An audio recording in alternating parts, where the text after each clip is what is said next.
देखिए, सीधी सी बात है कि मैं बार बार कह रहा हूं कि कलराज जी जो गवर्नर है वहां के, उनके सामने एक बड़ा मौका है कि वो इतिहास में कैसे दर्ज होना चाहते हैं। उनके ऊपर दबाव होगा, इससे हम इनकार नहीं कर सकते। लेकिन अल्टीमेटली अगर गवर्नर का पद है तो उस गवर्नर के पद को इस मामले में गंभीर मानना चाहिए कि custodian of constitution, custodian of any political interest या पार्टीजन इंटरेस्ट नहीं है। क्योंकि कालचक्र ने पहले भी कुछ देखा था, हमें सब याद है। बलराम भगत जी, भैरव सिंह शेखावत जी के खिलाफ भंवरलाल शर्मा जी ने बिगुल फूका था। तब की कांग्रेस ने मौके का फायदा उठाने की कोशिश नहीं की थी। हालांकि अलग अलग प्रकरण हैं पूरे देश में। महत्वपूर्ण यह है कि अगर इसको हमने ढंग से रिजॉल्व नहीं किया कॉन्स्टिट्यूशनली, तो इसकी छाया में लोकतंत्र अपने आप को सुरक्षित नहीं महसूस करेगा। तो मैं मानता हूं कि जो वहाँ के माननीय राज्यपाल जी हैं, हमें वो ध्यान रखेंगे पुरानी रवायतों का और उसी आधार पर फैसला करेंगे। और साथ ही सर, 6 एमएलए है जो पीएचपी के सिंबल के रूप में इलेक्ट हुए थे, वो कांग्रेस के अगेंस्ट जो है वो करें। देखिए, मैं सिर्फ इतना जानता हूं कि ये घटना बहुत पहले हुई थी, तकरीबन साल भर पहले हुई थी। अब अचानक बीएसपी जागी है या जगाई गई है, मैं नहीं जानता। ईदर वे, जितना मेरी एंटी डिफेक्शन लॉ की समझ है कि एंटी डिफेक्शन में व्हिप जारी करने के लिए एक व्हिप का होना जरूरी है असेंबली में, शायद उनके पास कोई है नहीं। और एक बसपा चूंकि सम रुझान की पार्टी रही है, तो मैं एक आग्रह तो जरूर करूंगा, माने या ना माने, कि लोकतंत्र पे जब इतना बड़ा संकट हो तो कम से कम इतना तय कर लीजिए कि किससे पहले लड़ना है। अगर ये क्लैरिटी किसी दल में नहीं हो पा रही है तो मैं समझ रहा हूं कि ये स्वस्थ संकेत नहीं है। सर, राहुल गांधी जी का ट्वीट था कि बैंकिंग सिस्टम को क्लीन करना जो उनका एफर्ट था वो उर्जित पटेल को पोस्ट किया, और पीएम जो है नहीं चाहते थे कि वो जो विलफुल डिफॉल्टर्स हैं वो। देखिए, ये राहुल जी का ट्वीट, इसका आधार क्या है? इसका आधार उर्जित पटेल जी का व्यापक इंटरव्यू। तो राहुल जी का ट्वीट उन संदर्भों से निकला है जिन संदर्भों से पूरे देश को चिंता होनी चाहिए थी। उर्जित पटेल जी ने जो खुलासा किया कि सॉफ्ट, ये अपने आप में अलार्म करना चाहिए था पूरे देश को, पूरे देश की मीडिया को। ये अलार्म नहीं कर रहा है। और अब मैं समझ रहा हूं कि कल से डिनैग्रेशन कैंपेन शुरू हो जाएगा राहुल जी के खिलाफ।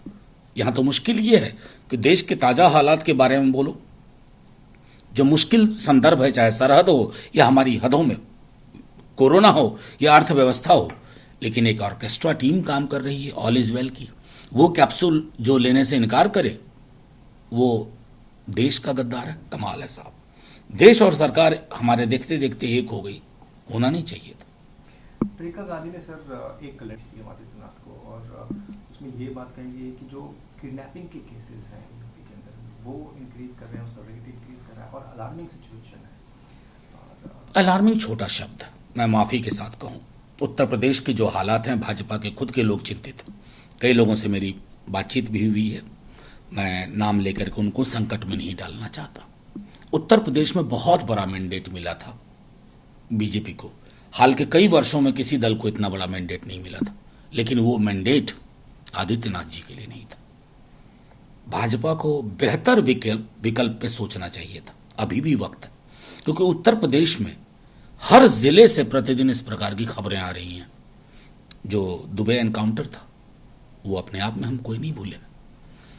आप सारे मीडिया चैनल्स, सारे वायर सर्विसेज दिखा रहे थे कि बहुत सारे रहस्य पर पर्दा उठेगा। रहस्य पर्दे की पूरी कहानी को एनकाउंटर कर दिया गया। उसके बाद फिरौती वाली घटना कानपुर में होती है। कोई जिला ऐसा नहीं है, कासगंज, इटावा, जहां जाइए तो उत्तर प्रदेश में संभवतः शासन नाम की कोई चीज नहीं है। अगर कोई स्टैंडर्ड केस होता होगा प्रेसिडेंट रूल का तो वो उत्तर प्रदेश है। सर, कर्नाटका में टीपू सुल्तान पर और हैदर अली पे हिस्ट्री में, उसको इस साल की टेक्स्ट बुक से सर हटा दें। मुझे मेरी समझ में नहीं आ रहा है कि हम किस दिशा में जा रहे हैं। हैदर अली को आप हटा दें, टीपू सुल्तान को हटा दें, कई पक्ष होते हैं जो इतिहास की समझ रखते हैं। टीपू सुल्तान की ब्रिटिशर्स से लड़ाई को खारिज कर दीजिएगा क्या? उसको कहां रखिएगा? वो कौन सी स्मृति का हिस्सा होगा? असल में दिक्कत क्या हो गई है कि ऐसे लोगों में इतिहास की किताबें आ गई है ना, जो इतिहास को उस रूप में नहीं प्रस्तुत कर सकते जिस रूप में घटा।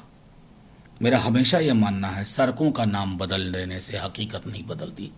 इतिहास की इन साक्ष्यों को अगर काउंटर फैक्चुअल तरीके से आप हटा रहे हैं तो आप इतिहास का भी अपमान कर रहे हैं।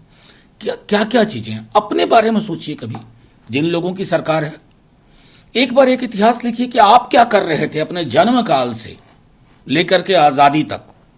मैं पढ़ना चाहूंगा उस किताब को जिसमें उनके जन्म से, शैशव से लेकर के आजादी तक की बात हो। बात निकलेगी तो फिर दूर तक लग जाएगी। आज आपके हाथ में शासन है, लेकिन इतिहास को मत मरोड़िए। आप कब इतिहास होइएगा आपको नहीं पता।